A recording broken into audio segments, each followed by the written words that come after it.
Assalamualaikum warahmatullahi wabarakatuh. Perkenalkan, nama saya Suryani binti Umar dengan NIM 20650029. Baik, kali ini saya akan mereview materi mengenai rekayasa perangkat lunak atau software engineering. Sejarah software engineering. Istilah software engineering digunakan pertama kali pada akhir 1950-an dan awal 1960-an.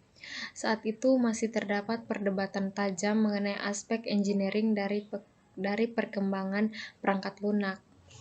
Pada tahun 1968 dan 1969, Komite Sains NATO mensponsori dua konferensi tentang rekayasa perangkat lunak yang diberikan dampak kuat terhadap pengembangan rekayasa perangkat lunak. Pengertian dasar istilah rekayasa perangkat lunak itu secara umum disepakati sebagai terjemahan dari istilah software engineering. Istilah software engineering dipopulerkan pada tahun 1968 pada Software Engineering Conference yang diselenggarakan oleh NATO. Sebagian orang mengartikan RPL hanya sebatas pada bagaimana membuat program komputer. Perangkat lunak adalah seluruh perintah yang digunakan untuk proses informasi. Pengertian dasar. Pengertian RPL itu sendiri adalah suatu disiplin ilmu yang membahas semua aspek produksi perangkat lunak, mulai dari tahap awal yaitu analisa kebutuhan pengguna, menentukan spesifikasi dari kebutuhan pengguna, desain, pengkodean, pengujian, sampai pemeliharaan sistem setelah digunakan. Dari pengertian ini dijelaskan bahwa RPL tidak hanya berhubungan dengan cara pembuatan program komputer. Kemudian ada perangkat lunak atau software. Perangkat lunak merupakan program komputer dan dokumentasi yang saling berkaitan. Rekayasa perangkat lunak ini berasal dari dua kata, yaitu software atau perangkat lunak dan engineering atau rekayasa.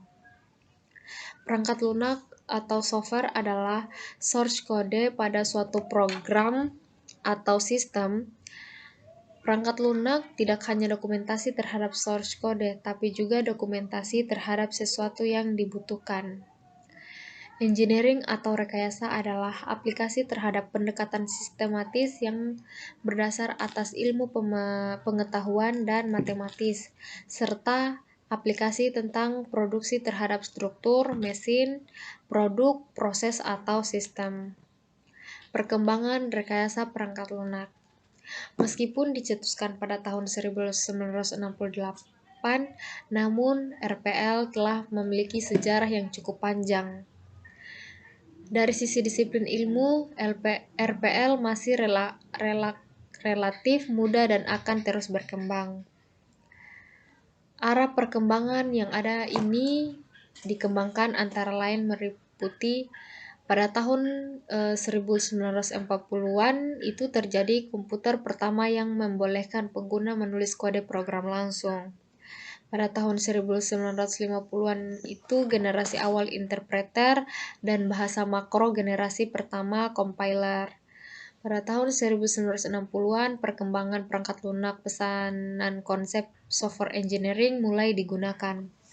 Pada tahun 1990-an, peningkatan drastis kapasitas memori, peningkatan penggunaan internet. Dan pada tahun 2000-an, platform interpreter modern seperti Java, Net, PHP, dan lain-lain. Ruang lingkup RPL atau software engineering. Rekayasa perangkat lunak telah berkembang sejak pertama kali diciptakan pada tahun 1940-an hingga kini. Fokus utama perkembangannya itu adalah untuk mengembangkan praktek dan teknologi untuk meningkatkan produktivitas para praktisi pengembang perangkat lunak dan kualitas aplikasi yang dapat digunakan oleh pemakai. Kemudian tujuan rekayasa perangkat lunak itu ada 3, di mana yang pertama menghasilkan perangkat lunak yang berkualitas, kedua menghasilkan perangkat lunak yang efisien, ketiga menghasilkan perangkat lunak tepat waktu. Faktor-faktor yang membelakangi munculnya RPL itu yang pertama, ketidakmampuan organisasi memprediksi waktu, usaha, dan membangun perangkat lunak. Yang kedua, perubahan nisbah atau rasio biaya perangkat keras THD harga perangkat lunak terhadap harga perangkat lunak. Kemajuan pesat perangkat keras. Keempat, kemajuan dalam teknik-teknik pembuatan perangkat lunak. Kelima, tuntutan yang lebih tinggi terhadap jumlah perangkat lunak. Yang keenam, tuntutan yang lebih tinggi terhadap mutu perangkat lunak. Yang keenam itu meningkatkan peran pemeliharaan. Rekayasa perangkat lunak dan disiplin ilmu lain. Perangkat lunak cukup luas lingkupnya, yang mana terkait dengan disiplin dengan bidang ilmu. Tidak saja subbidang dalam disiplin ilmu komputer, namun dengan beberapa disiplin ilmu lain di luar ilmu komputer.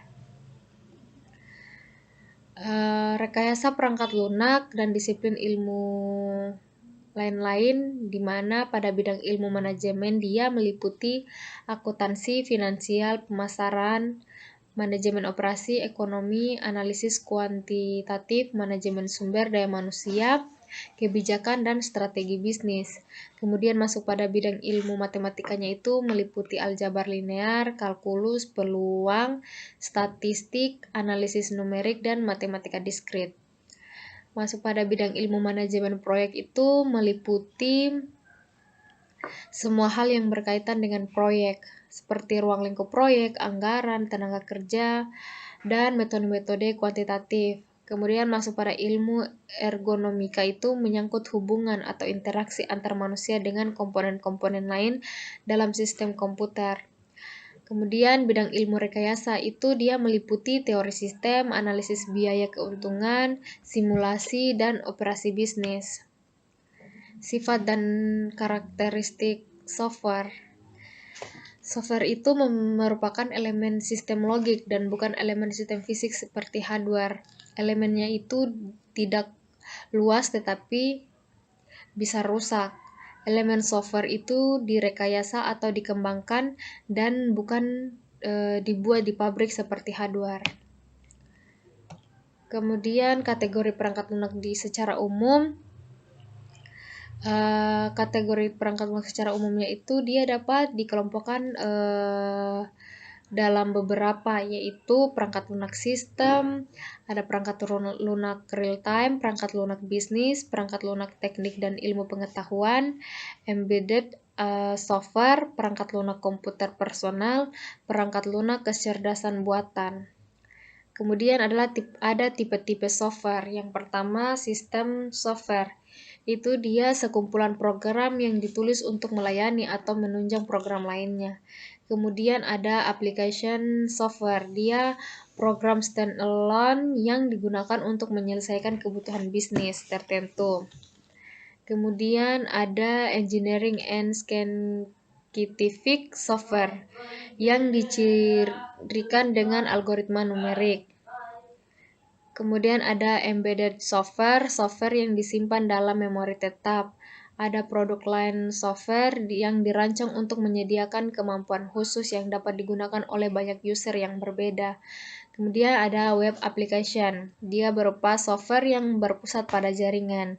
Kemudian ada artificial intelligence software, dia software yang banyak menggunakan algoritma non-numerik dalam memecahkan masalah kompleks yang tidak dapat dianalisis. Baik, mungkin itu saja yang dapat saya review mengenai materi RPL. Apabila ada kekurangan mohon dimaafkan. Saya akhiri dengan ucapan wabillahi taufiq wal hidayah. Wassalamualaikum warahmatullahi wabarakatuh.